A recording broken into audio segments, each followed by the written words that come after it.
네, 이랜드 그룹 전 사업 부문 실적이 좀 고르게 성장하면서 호실적을 이어가고 있습니다. 올해도 실적 호조세를 이어가는 한편에 글로벌 패션 사업을 공격적으로 확장한다는 계획을 제시했습니다. 이 내용 산업이부 김예원 기자와 함께 살펴보겠습니다. 김 기자, 이랜드가 지난해에 이어서 올해 1분기도 실적이 좋았죠? 네, 올해 1분기 이랜드 그룹은 매출 1조 2,727억 원, 영업이익 648억 원을 냈는데요. 전년 동기와 비교하면 매출은 9% 늘었고 영업이익은 무려 514% 늘었습니다. 지난해 2019년 이후 3년 만에 매출 5조 원을 돌파한 이후 실적이 좀 고공행진하고 있는 건데요. 네. 패션, 외식 사업 등 주력 계열사가 모두 선전한 영향입니다. 네, 이랜드 하면 사실 많은 부문이 있겠지만 패션 사업이 가장 먼저 떠오르긴 하거든요. 매출 기여도도 가장 높죠? 네, 맞습니다. 이랜드 그룹의 주력 사업은 크게 패션, 유통, 외식으로 나눌 수 있는데요. 매출 비중은 올해 1분기 기준 패션이 5, 유통 3, 외식 2 정도입니다. 지난해 패션 부문 매출만 3조 원을 넘겼는데요. 주요 브랜드들이 줄줄이 최대 실적을 낸 덕분입니다. 뉴발란스, 스파오, 미소, 후아유 등이 모두 최대 실적을 기록했고요. 패션업계에선 통상 연매출 1,000억 원을 넘으면 메가 브랜드라고 칭하는데 이랜드는 이 메가 브랜드를 3개나 보유한 셈입니다. 그렇네요. 아메리칸 캐주얼을 내세운 브랜드 후아유도 올해 매출 목표가 1,000억 원인데 이미 올해 5월 기준 전년 같은 기간 대비 매출이 30% 이상 늘기도 했습니다.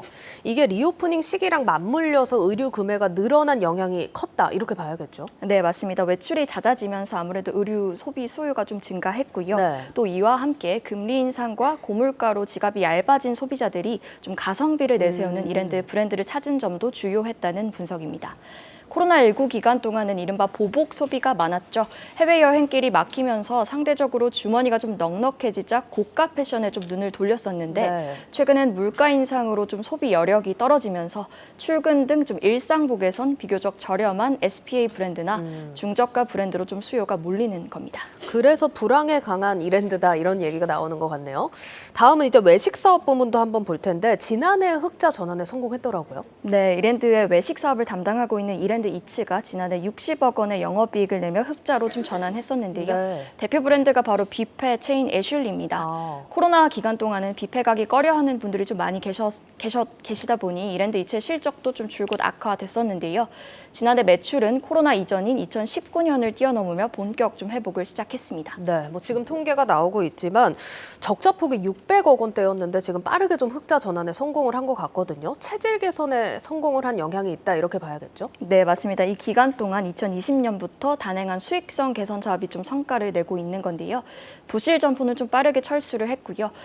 또 이제 메뉴도 기존 80종에서 200종으로 늘렸습니다. 그리고 또 지금 이 물가가 많이 오르고 있는 동안 가성비로 좀 다시금 주목을 받고 있기도 합니다. 비교적 저렴한 가격으로 다양한 음식을 맛볼 수 있는 중저가 뷔페로 좀 사람들이 몰리는 건데요.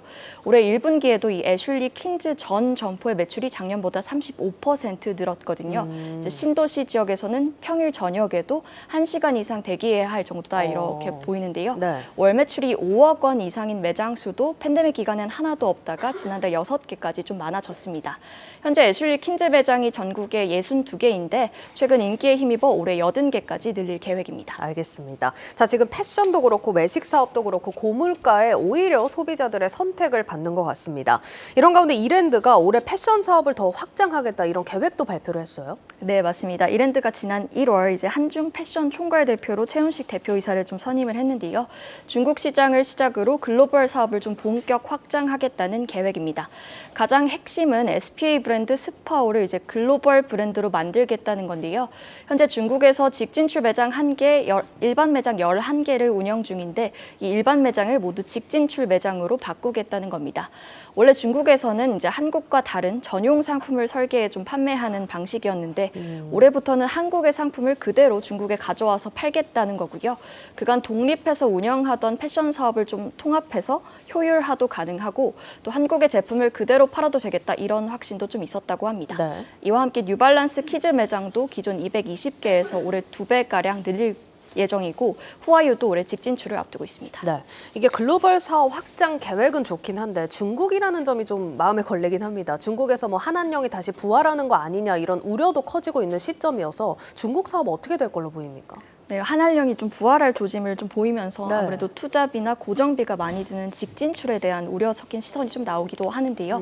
이랜드는 중국에서 꾸준히 좀 직영 형태로 매장을 운영해 왔고 이미 직영점과 직고용 판매사원 등 인프라를 좀 갖췄기 때문에 크게 이렇게 투자 없이도 직진출이 가능하다는 입장입니다.